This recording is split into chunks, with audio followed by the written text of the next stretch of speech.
التحقيقات والأدلة المادية والبينات الشفوية والتقارير الفنية، فقد ثبت لدينا بشكل قاطع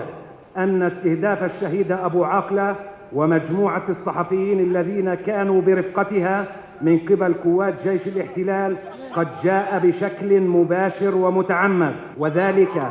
ثابت من نوع السلاح المستخدم ميني 40 روجر ونوع الذخيرة خارق للدروع، ومسافة إطلاق النار التي تتراوح بين 170 و 180 متر من مكان تواجد الشهيدة أبو عاقلة في مكان مفتوح دون أي عوائق للرؤية، وكذلك طبيعة ومكان الإصابة في الرأس من الخلف بوضعية الهروب، بالإضافة إلى أنها كانت ترتدي زي الصحافة بشكل واضح وجلي لقوات جيش الاحتلال مطلق النار، ومتواجدة في منطقة متعارف عليها كمنطقة لتجمع الصحفيين، علاوة على أن مسار إطلاق النار كان في منطقة مفتوحة، كما أن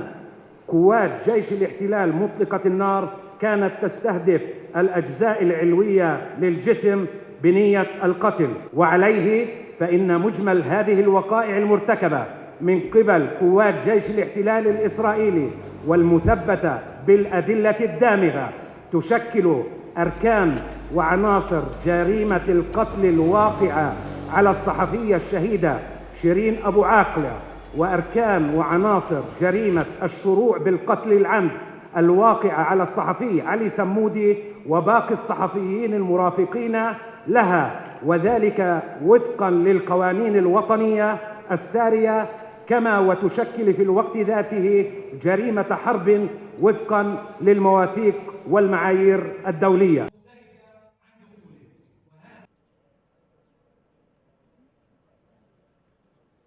رمضان جايب